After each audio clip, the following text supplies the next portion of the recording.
Semaglutide is causing permanent stomach paralysis. The gastroparesis crisis.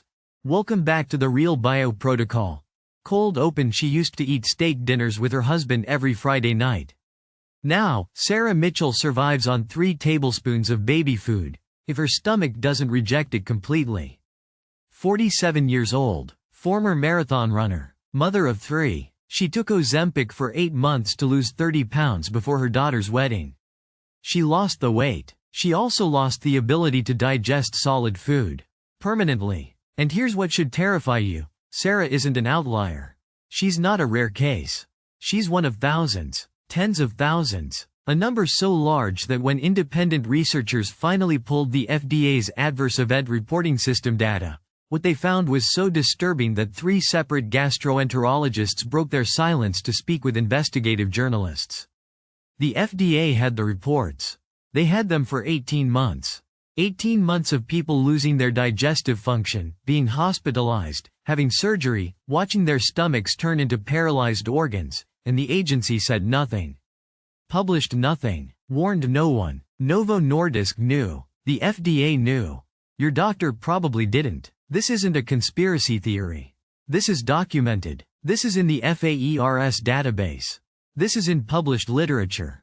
And by the end of this video, you're going to understand exactly why the GLP-1 agonist revolution might be creating the largest iatrogenic epidemic since opioids. And why no one with financial skin in the game wants you to know about it. Your stomach was designed to do one thing exceptionally well: move food through your body. What happens when that stops? Let's talk about it. ACT1. The problem: the pharmaceutical industry has never seen anything like semaglutide. Ozempic, Wegovy, Rybelsus. These drugs have generated over $20 billion in annual revenue. 20 billion. That's not a typo. Novo Nordisk is now worth more than the entire GDP of Denmark, the country where it's headquartered. Celebrities post about it. Elon Musk tweets about it. Your coworker who suddenly dropped 40 pounds and won't tell you how. They're probably on it. The demand is so insane that pharmacies can't keep it stocked. Diabetics who actually need it for blood sugar control can't get their prescriptions filled because everyone and their personal trainer wants a piece of the weight loss miracle. And look, the drug works. That's what makes this so complicated.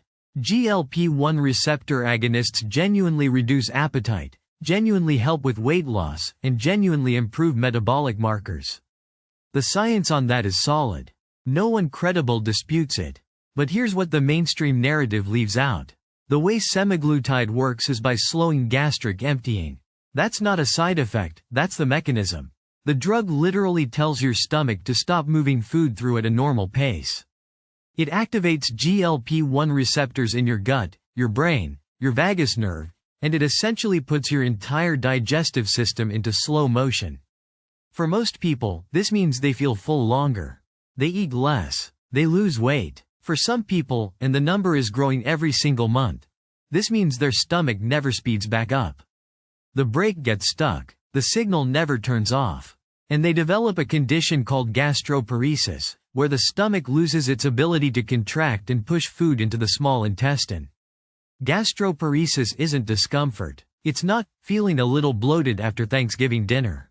It's a devastating, life-altering, sometimes fatal condition where food sits in your stomach for hours, days, sometimes weeks. Patients vomit undigested food from meals they ate 36 hours ago.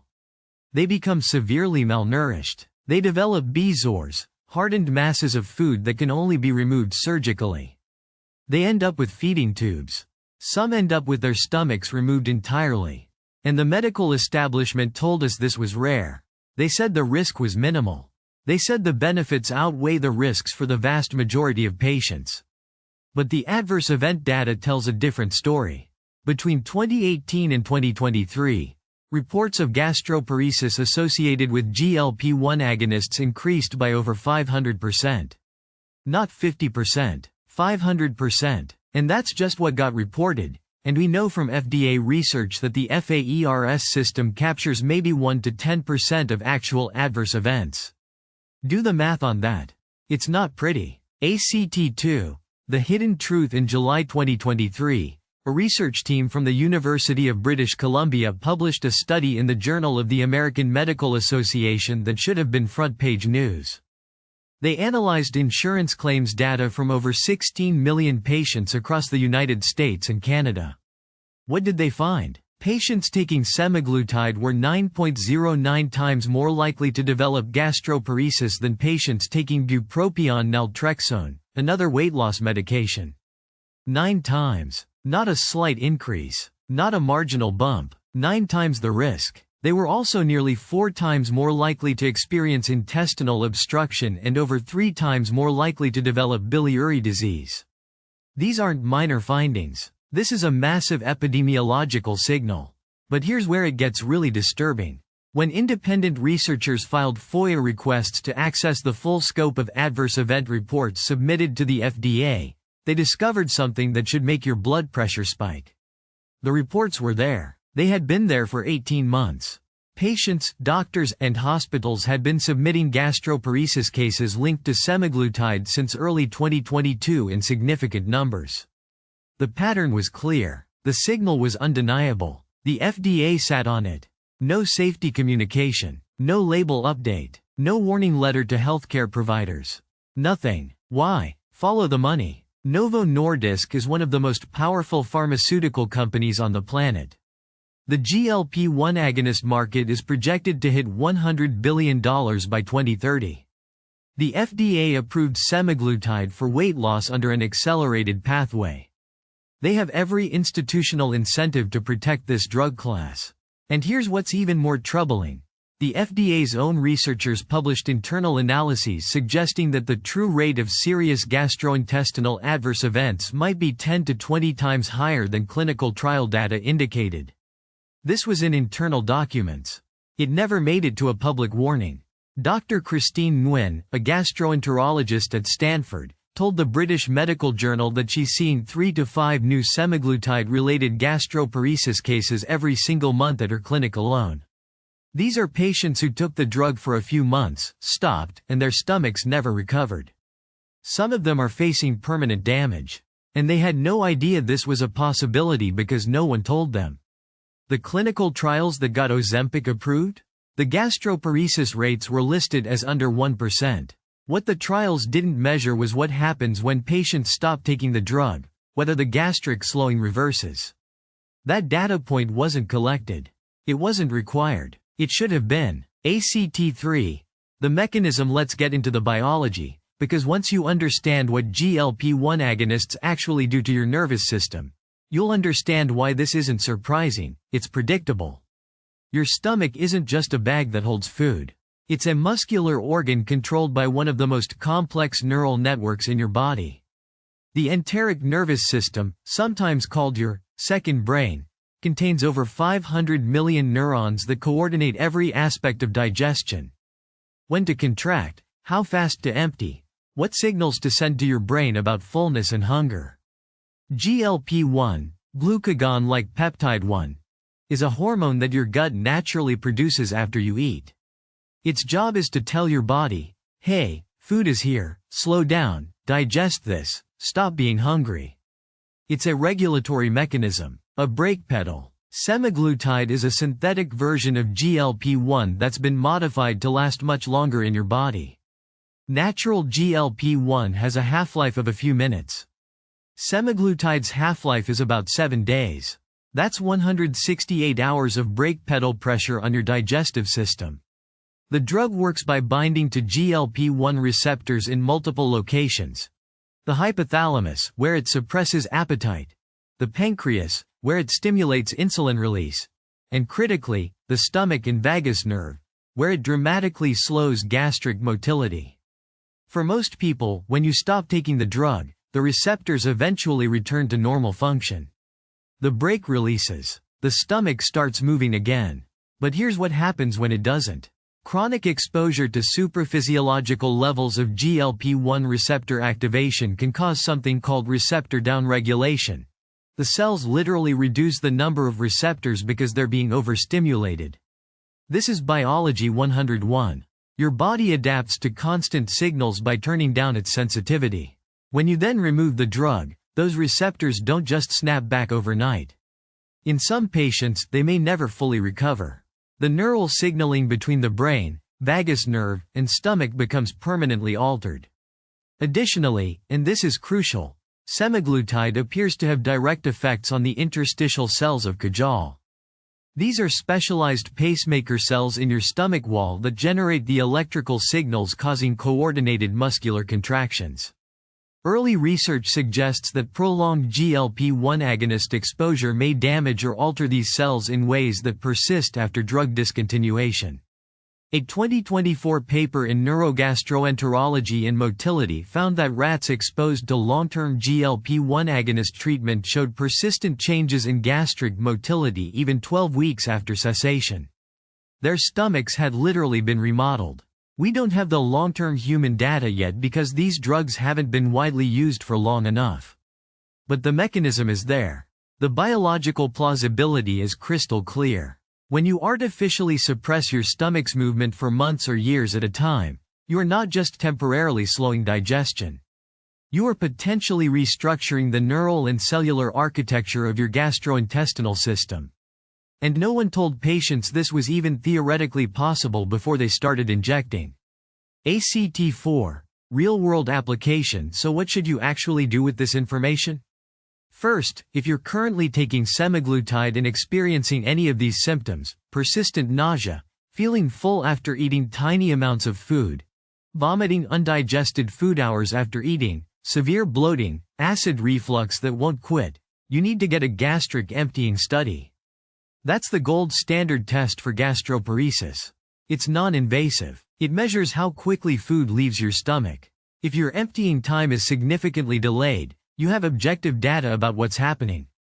Second, if you're considering starting Ozempic, Wegovy, or any GLP-1 agonist for weight loss, you need to have a real risk-benefit conversation with yourself and your doctor. This isn't about fear-mongering, it's about informed consent. The question isn't, does this drug work for weight loss?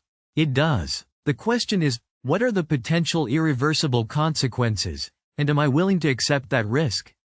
For some people, particularly those with severe obesity, diabetes complications, or cardiovascular risk factors, the math might genuinely favor taking the drug. Obesity kills. Type 2 diabetes kills. These are real considerations. But if you're taking semaglutide because you want to drop 15 pounds for beach season, the risk calculus looks very different.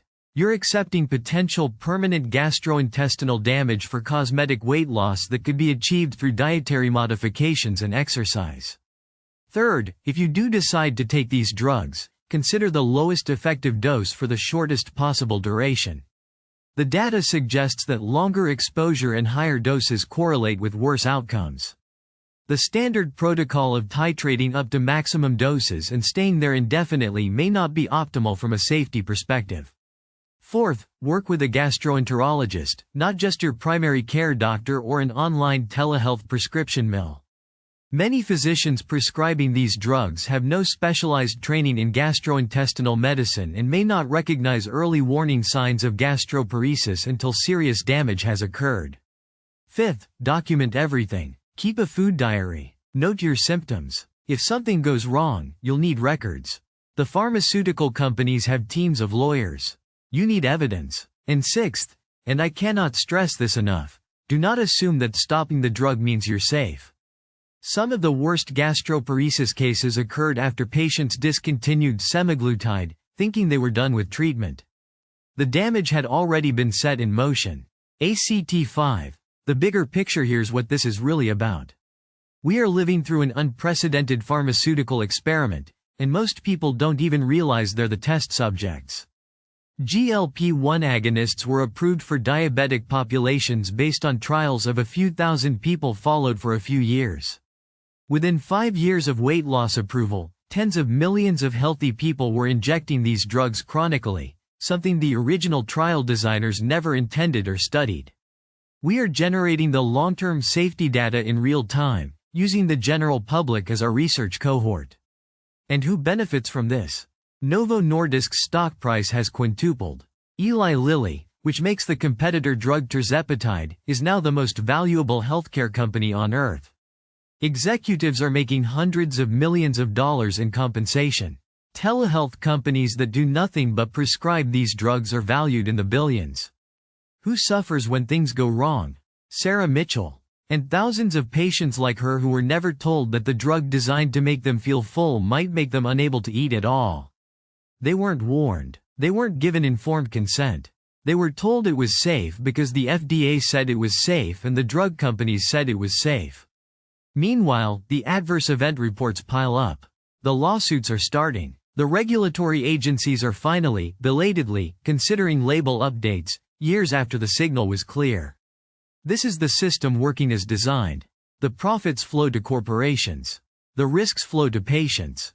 And the information that would let you make a truly informed decision gets buried in databases that most people don't even know exist.